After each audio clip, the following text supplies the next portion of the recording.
안녕하십니까, 박 실장입니다. 오랜만에 인사드립니다. 햄버거 동영상에 나갔죠. 그리고 그 전에 이제 제가 그 베트남에서 꼭 사야 하는 물건들이 나갔고, 한국을 가려고 했었는데 조금 안 좋은 일이 생겨서 조금 오래 갔다 왔어요. 그래서 동영상들이 중간에 좀 많이 못 들어가고 오랜만에 요렇게 인사를 드리게 됐습니다. 기다려주셔서 감사하고, 뒷배경이 바뀌었죠. 저번에 제가 그 물건 이렇게 소개시켜드리던 영상하고 배경이 좀 바뀌었습니다. 오늘 토픽이 두 개예요. 오늘 토픽이 두 가지인데, 첫 번째가 이 배경이 바뀐 것과 관련이 있습니다. 두 번째는 이제 한국 다녀오게 된, 둘 다 굉장히 중요한 얘기입니다. 둘 다 굉장히 중요한 얘기라서 거주하시는 분들이나 여행하시는 분들한테도 굉장히 유익한 얘기예요. 제가 쇼츠로도 만들어서 올려놓겠지만 조금 한가하신 분들은 한번 들어봐 주세요. 집이 바뀌었죠. 이게 지금 구도가 바뀐 게 아니고 집이 바뀐 거예요. 몇 달 전에 저 집 구하는 영상을 한번 올려놨어요. 투득에서 선에비뉴라는 곳과 이 뉴시티라는 곳과 해가지고 집 구하는 영상을 한번 올려드렸는데, 자, 결국에 이제 뉴시티라는 곳을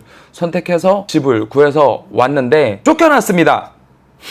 이야기가 되게 길어요. 집주인이 집을 팔았어요. 9월 1일에 이사를 했는데 보름이 안 돼서 전화가 왔어요. 집주인한테. 내일 누군가 집을 보러 갈 건데 그 시간에 집에 있느냐? 있다. 그러면 집을 보러 가겠다. 근데 갑자기 무슨 집을 보러 오냐? 우리 집 이사 온 지 보름밖에 안 됐는데, 자기네들이 돈이 급해서 집을 팔았답니다. 근데 내놨답니다. 근데 보러 온다 그랬대요. 그래가지고 이게 상황이 웃기잖아요. 이게 팔리게 되면 저희가 지금 들어온 지 보름 됐는데 이거를 어떻게 해야 되나. 그래서 그 부동산 친구들한테 연락을 했더니, 부동산 친구들은 거주를 유지할 수 있을 것 같으니 걱정하지 말아라 해서 집을 보여줬습니다. 근데 저희 집이 뭐 이런 아기자기한 것들도 좀 있지만, 베트남 친구들이 집에 뭐 이것저것 잔뜩 쌓아놓고 사는 경우가 많아요. 저는 상대적으로 한국 사람이고 저희가 엄청나게 많은 짐들을 막 가지고 있지는 않아요. 본의 아니게 미니멀리즘입니다. 본의 아니게. 한국 분들 치고는 맥시멀하게 살 수도 있는데 저희 입장에서는 요 장난감장 빼고는 딱 있을 것만 있어요. 근데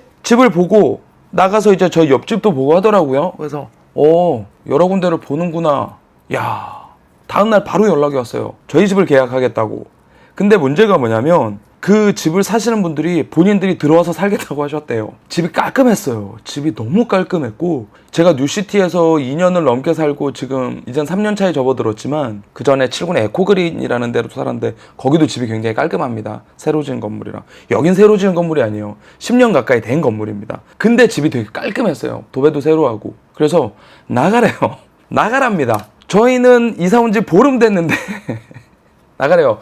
근데 중요한 게 뭐냐면, 한 달치 월세를 줄 테니 나가라는 거예요. 굉장히 호의적인 말투였어요. 내가 너에게 한 달치 월세를 줄 테니 나가줄 수 있겠니? 근데 선택할 여지가 없었죠. 근데 한 달이라는 돈이 좀 사실 조금 화가 났어요. 좀 짜증이 났는데, 이사를 하면서 쓰는 비용이나 짐이 아무리 없어도 힘든 이 저희들의 노동이나 이런 것들이 굉장히 힘들었습니다. 근데 한 달치 월세가 그때 저희가 계약이 1600만 동 요 정도 됐어요. 이거 받고 나가는 게 억울한 거예요.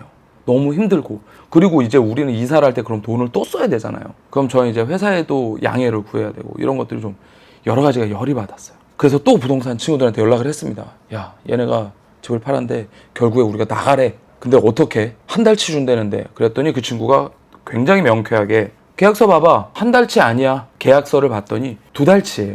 기본 2달치입니다. 계약서 잘 보세요. 계약하실 때 잘 보셔야 됩니다. 이런 퇴거 명령이 뭐 빈번하게 있는 일은 아니지만 간혹 있는 일이라고는 해요. 그러면 계약서에 2달치라고 명시가 되어 있더라고요. 2달치를 지급한다.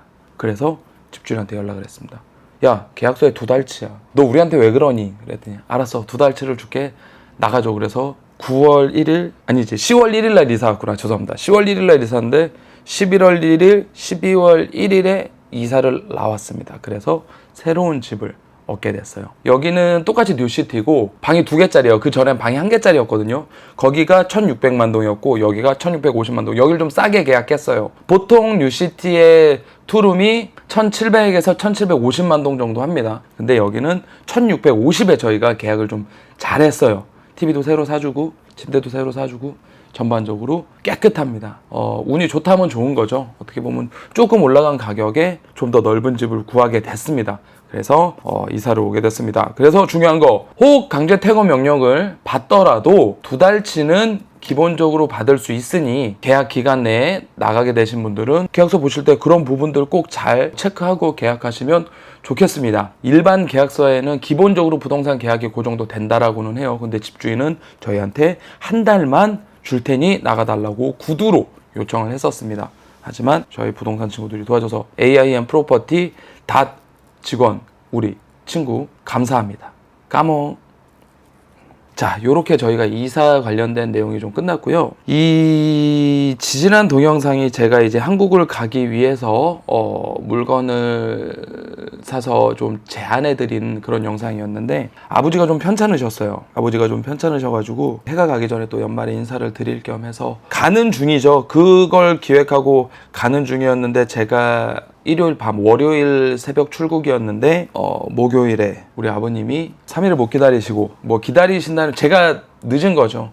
3일을 저를 못 보고 돌아가시게 되었습니다. 그래서 제가 결국 임종을 지키지 못하고 지금 베트남 호치민에 들어오는 항공편이 많이 줄었죠. 굉장히 많이 줄었습니다. 특히 한국 저가 브랜드들은 지금 거의 발길이 끊어진 상태예요. 다낭이나 우리나라로 따지면 나트랑이란 곳으로 지금 비행편이 많이 옮겨 들어갔다고 해요. 그래서 지금 조금 비행편이 비쌉니다. 호치민으로 오는 비행편들이 비에젯 그리고 뭐 비엔남 에어라인, 대한항공, 아시아나 기본 이제 대형 항공사들 국적기들이 아직 남아있기는 한데 저가형들이 많이 빠지다 보니까 비에젯 같은 저가형들도 가격이 많이 오른 상태예요. 그리고 시간이 많지 않죠. 그러다 보니까 좀 선택할 수 있는 이게 많이 없습니다. 그렇게 해서 저희 아버지가 이제 제가 연락을 받고 그날 새벽 2시 몇 분 비행기를 다행히 잡아서 바로 떴는데 여기서 이제 너무 화가 나는 일이 있었어요.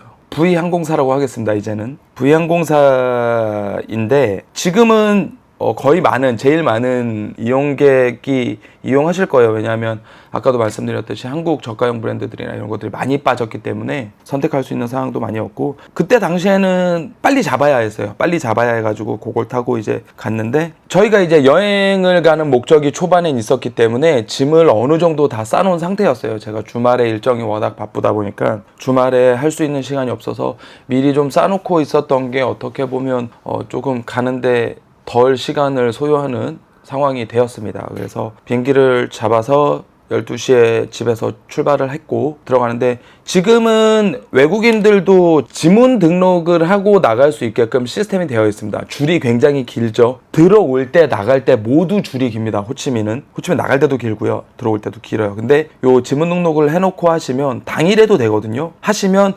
굉장히 긴 줄 하나를 통과하실 수 있어요. 그 다음은 이제 짐 붙이는 짐인데 첫 번째 이미그레이션 줄을 패스할 수 있는 상황이 됩니다. 이거 굉장히 간편해요. 등록 어렵지 않거든요. 베트남말 못하셔도 가능하시고 시간도 그리 오래 걸리지 않아요. 한 5분에서 복잡한 경우 한 10분 정도. 근데 그 정도 투자하고 그 줄을 넘어갈 수 있다는 건 굉장히 큰 메리트입니다. 다들 하셨으면 좋겠고요. 티켓팅을 하고 들어가는 거죠. 근데 그 전에 저희가 티켓을 봤죠. 티켓이 굉장히 중요한데 여기서 이제 사건이 있는 거예요. 20kg 짐을 붙일 수가 있고요. 제가 핸드캐리로 7kg의 짐을 들고 들어갈 수 있습니다. 일부 제 잘못이 섞여 있는 건 사실이에요. 자, 보세요. 20kg를 붙였습니다. 여기에 엄청 가방 지퍼가 막 터질라 그럴 정도로 20kg를 만들어서 짐을 붙이고 저는 7kg에 거의 7.3kg 이렇게 되게끔 제 핸드캐리 짐을 만들어서 그것도 짐을 재죠. 짐을 재고 들어갑니다. 들어왔는데 제가 미리 사놓은 것들이 좀 있었지만 공항에서 사면 괜찮은 것들이 좀 있습니다. 뭐 그때 제가 망고 사지 말라고 말씀드렸지만 망고 무겁고 비싸고 사가면 많이 행복하지 않습니다. 받은 거에 대한 고마움 정도. 그래서 용과랑 이런 것들을 좀 사가지고 이제 비행기를 타려고 하는데 보딩을 하기 위한 콜을 해서 보딩을 하려고 줄을 이렇게 서가지고 있는데 앞에서 몇 분이 계속 그 직원들이 호명하는 분들이 계속 옆으로 빠지는 거예요. 왜? 뭘 잘못해서 저렇게 빠지지? 왜냐하면 저희는 티켓팅 할 때 다 짐을 이미 측량을 하고 왔잖아요. 그래서 저는 이제 가방에도 이 택이 붙어 있고 이렇게 해가지고 있는데 짐이 빠져요. 근데 그 줄이 계속 늘어나요. 그래서 저희는 이제 오래 앉아있다가 힘들어서 그날 엄청 울었거든요. 마지막 줄쯤 이렇게 서가지고 저희가 거의 마지막에 들어가는 중이었는데 이렇게 들어가는데 와 잡더라고요. 그래서 왜 잡지? 왜 잡나요? 가방을 다시 재요. 자, 보세요. 저희는 7kg에 맞춰서 왔습니다. 맞춰서 들어왔어요. 앞에서 재고. 근데 저희 물건을 샀잖아요. 공항에서 물건을 샀습니다. 뭐 누군가 술을 사신 분도 계실 거고. 자, 가방을 쟀어요. 올라갔죠. 벌써 2kg, 3kg 올라갔죠. 왜냐면 용과랑 이런 걸 샀으니까. 돈을 받습니다. 티켓팅 하는 곳에서 다 저희가 측량을 하고 들어와가지고 기념품을 사가지고 늘어난 무게인데 돈을 받습니다. 와, 깜짝 놀랐어요. 그날 너무너무 힘들고 하루 종일 울고 이래가지고 너무 지쳤는데 분노가 치밀어 오르더라고요. 이게 맞나? 아직까지 모르겠습니다. 이게 맞는 건지 이게 틀린 건지. 근데 80만 동을 냈어요. 작은 돈이 아닙니다. 환율 따지면 44,000, 45,000원 되는 돈이에요. 거기서 그럼 쇼핑을 하지 말았어야죠. 공항에서 물건을 사잖아요. 7kg를 맞춰서 들어왔다니까요. 7kg 맞춰 들어왔는데 내가 산 물건이 2, 3kg가 넘었다고 이 2, 3kg 넘은 거에 대한 80만 동을 또 냈습니다. 이게 제가 너무 알려드리고 싶은 거예요. 여행 오신 분들도 짐을 다 보내고 7kg에 맞춰서 들어왔는데 거기서 예를 들어 술을 사시거나 초콜릿을 사시거나 이런 걸 사셔가지고 짐이 오바됐다. 돈을 더 내셔야 됩니다. 싸지 않아요. 이게 너무 화가 났어요. 그 힘든 와중에 분노가 치밀어 올랐지만 할 수 있는 게 없었습니다. 베트남 애들도 다 당하고 다른 한국 분들도 여러 당하시고 들어가시더라고요. 꼭 알려드리고 싶었어요. 특정 비행사가 그러는 건지 아니면 다 그러는지 모르겠는데 저는 이제 제가 이용했던 비행사는 그렇게 해서 추가로 결제를 시키고 매출을 발생시키고 있더라고요. 그렇게 해가지고 수십 명이 뭐 80만 동 뭐 해가지고 돈을 다 냈겠죠. 저 2kg 늘었는데 80만 동 냈으니까요. 9kg가 됐더라고요. 조심하셨으면 좋겠습니다. 한국으로 돌아가시는 길이 기분 좋게 가야 되잖아요. 근데 그냥 이렇게 해가지고 당하고 가면 도착해서 너무 기분이 안 좋잖아요. 그래서 제가 이제 좀 추스리고 이 내용을 꼭 빨리 좀 전달드리고 싶어서 동영상을 만들어 봤습니다. 조심하시고요. 저희는 이제 요런 내용들도 계속 전달드리기로 했으니까 좀 전달을 더 드리고 하기 위해서 영상을 한번 찍어봤고요. 조금 무거운 내용이 중간에 들어가 있지만 저는 좀 괜찮아졌고 아버지도 분명히 좋은 곳으로 가셨을 거라고 생각을 해서 이제는 이렇게 좀 만들었으니 꼭 좀 영상을 좀 잘 체크하고 이사하시거나 거주하시는 분들 혹은 여행 왔다 가실 때 이런 불미스러운 일이 없었으면 좋겠습니다. 좋은 여행 되시길 바라고요. 지금 날씨 엄청 좋거든요. 호치민 오셔서 신나게 놀고 맛있는 거 많이 드시고 관광 잘 하시고 돌아가셨으면 좋겠고요. 호치민 오실 때는 저희 키우자 스토리만큼 도움되는 채널이 또 많이 계시겠지만 이쁘게 봐주셨으면 좋겠습니다. 자, 오늘도 시청해 주셔서 너무 감사드리고요. 저희 키우자 스토리 구독, 좋아요, 댓글, 알림 설정 꼭 좀 부탁드리고 앞으로도 좋은 내용 가지고 올 수 있도록 하겠습니다. 지금까지 키우자 스토리 박 실장이었습니다. 감사합니다.